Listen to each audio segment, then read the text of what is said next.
آج کی رات آیت اللہ خامنئی یا پھر نیتن یاہو دونوں کے لیے خطرناک ہے. یا ایران نے اس سائڈ پہ اٹیک کر کے نیتن یاہو کو اڑا دینا ہے، یا پھر نیتن یاہو نے اس سائڈ پہ کلیم کیا ہے کہ آیت اللہ خامنئی صاحب کی جان کو خطرہ ہے اور ہم انہیں ہٹ کر سکتے ہیں.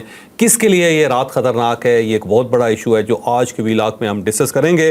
اس کے ساتھ ساتھ ایران سے کچھ افغانی جاسوس گرفتار ہوئے ہیں اور اس کے بعد پاکستان نے افغانی جو باشندے پاکستان کے اندر ہے ان پر سیکیورٹی ٹائٹ کر دی ہے. یہ کس قسم کے جاسوس تھے اور کیا پاکستان کو بھی خطرہ ہے ان سے؟ یہ بھی ہم آپ کو آج کے ویلاگ میں بتائیں گے. اور ایران کی پارلیمنٹ میں تشکر پاکستان کے نعرے لگ گئے. یہ تشکر پاکستان کے نعرے کیوں لگائے جا رہے ہیں یہ بھی آپ کو اسی ویلاگ میں بتایا جائے گا. اور اب جو حملے ہیں وہ شہری اور عام عمارتوں پہ، سویلین عمارتوں کے اوپر شروع ہو گئے ہیں.